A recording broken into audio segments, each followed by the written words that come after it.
s'apprêtons à célébrer 60 ans d'indépendance du Burundi et la veille de la célébration de la fête nationale de l'unité, Parsem voulait lancer un plaidoyer national pour qu'il y ait un débat fort sur la thème qui nous est cher, qui est la cohésion nationale. La cohésion nationale est impérable pour qu'un pays puisse s'assurer une stabilité politique, une prospérité et un décollage économique. Qu'est-ce qu'on combat par la cohésion nationale? C'est ce sentiment exprimé par les citoyens d'appartenance nationale à une même nation, quelle que soit leur diversité.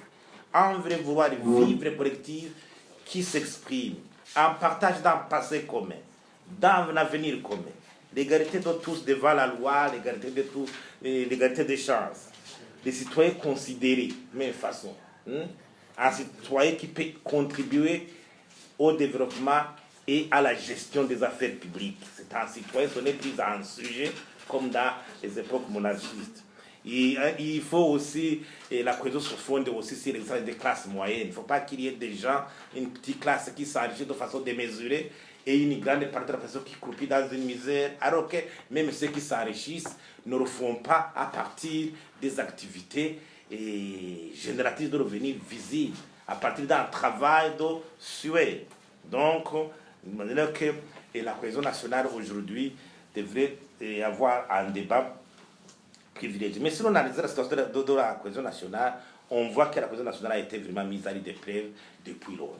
C'est pour cela que nous interpellons la conscience de chaque Burundais de faire, je dirais, son introspection par rapport à cette situation. Prenons une petite lecture historique.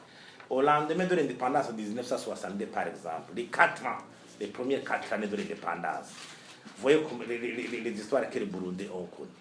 Au Burundi, d'abord, le procès contre les ancêtres de Rwagasore a été rouvert. Et ses cousins princiers ont été condamnés. Ça veut dire que la famille royale aussi venait d'avoir une cassure en son sein. Et on a connu 8 gouvernements, un assassinat d'un premier ministre, une attaque du palais royal. Le roi a fui le pays, c'est son premier ministre. Il y a eu une chute précipitée de son régime. Et il y a eu l'introduction d'un nouveau roi qui n'a pas pu cohabiter avec son premier ministre. La République est venue. En 1976, les premières années ont été marquées par un travail de sape contre les soi-disant monarchistes. En 1969, on dit un coup d'État, des gens sont liquidés. En 1971, l'affaire Mbourane. En 1972, le drame, le plus horrible. Même l'ancien roi est assassiné. Jusqu'en 1976, l'odeur de ces crises était encore là. Deuxième République en 1976 à 1987, les 5 premières années furent une année de redressement, mais comme le naturel revient toujours au galop, les histoires du totalitarisme et de l'exclusion sont revenues. Les crises Église-État sont revenues. Et en 1987, jusqu'en 1993, Troisième République, le lendemain, Nhega Marangara est là, avec toutes ces conséquences.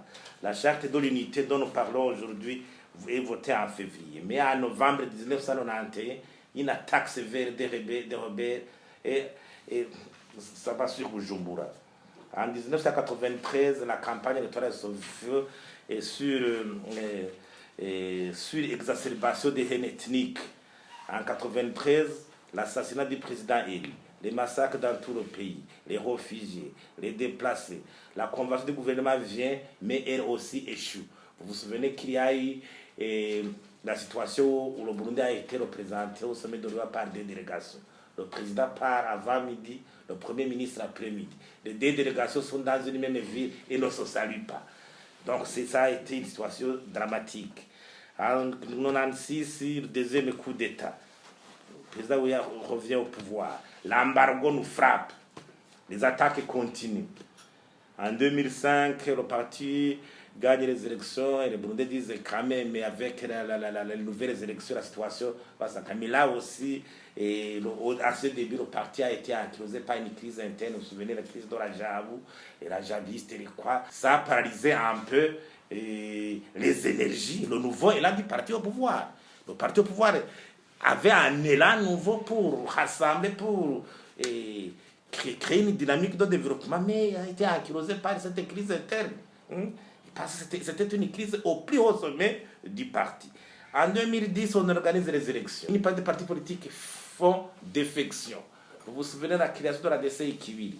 Le principal opposant, le président du FNL, fouille encore au pays. La situation reste comme ça, débat. Et en 2015, la crise du troisième mandat. Encore une fois, des réfugiés, des massacres, des manifestations, tentatives de coup d'État, jusqu'en 2020. Ça veut dire que de 62 à 2020, les Burundais sont souffrés. Il est grand temps alors que le leadership nouveau nous fasse oublier pour nous orienter vers une trajectoire nouvelle qui est salvatrice. Et certes, nous disons notre contribution pour que la situation change. Nous disons que, comme nous l'avons vu dans d'autres pays, et pour construire une nation prospère, forte et avec une cohésion solide, c'est à 3 niveaux. D'abord, il y a une fondation, il y a les piliers, et il y a toiture, comme on construit une maison. La fondation, ce sont les acquis. La fondation, ce sont les acquis. Ce sont les atouts dont dispose le pays pour raffermir cette cohésion. Quels sont les atouts et les acquis? Le Burundi est une nation multiséculaire. Sa création émane des racines profondes. Le Burundi, ce n'est pas un pays créé artificiellement par les colons, les colonisateurs. Comme dans d'autres pays où les pays ont été créés artificiellement, les colonisateurs rassemblent des tribus, des comme ça. Certaines tribus se trouvent séparées ou quoi.